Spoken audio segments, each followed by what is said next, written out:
ఇంట్లో ముగ్గురున్నామంటే తలా ఒక చెయ్యేసామంటే తొందరగా అయిపోతుందండి. డిన్నర్ అయితే మా డిన్నర్ ఒక 15 నిమిషాల్లో ఫినిష్ చేసాం. ఎందుకంటే మా చింటూ ఒక చెయ్యి, చిన్ని ఒక చెయ్యి, అలానే నా చేతులు 2 వేసి చపాతీ ఎగ్ కర్రీ అయితే చేసుకున్నాము. మావాడు హడావిడిలో తాలింపులోకి మెంతులు కూడా వేశాడు చూడండి డిఫరెంట్గా.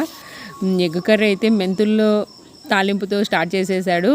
మా చిన్న అయితే ఒక సైడ్ ఆనియన్ కట్ చేస్తుంది, ఒక సైడ్ తాలింపు అయితే రెడీ అయిపోతుంది అన్నమాట. ఇంకా చపాతీ పిండి ఎలానో కలిపి ఉంచేసాను, తిక్కడమే ఆలస్యం అండి. మా చిన్నికి ఒక డౌట్ అనమాట, మధ్య మధ్యలో ఇలాంటి డౌట్స్ వస్తుంటాయి, క్లియర్ చేస్తూ వంట అయితే ప్రిపేర్ చేసాము. డిన్నర్ అయితే తినేసామండి. మా ఆయన లేట్ అవుతుంది అని అన్నారు కాబట్టి పిల్లలు నేను తినేసాము. ఎందుకంటే ఎర్లీగా డిన్నర్ తినేసి ఒక హాఫ్ అన్ అవర్ వాకింగ్ అయితే తిరుగుతుంటాం అన్నమాట. మీరేం తిన్నారనేది కామెంట్ సెక్షన్లో తెలియజేయండి. అలా తిన్న తర్వాత వాకింగ్ అయితే చిన్ని నేను తిరిగామండి. Good night, bye bye.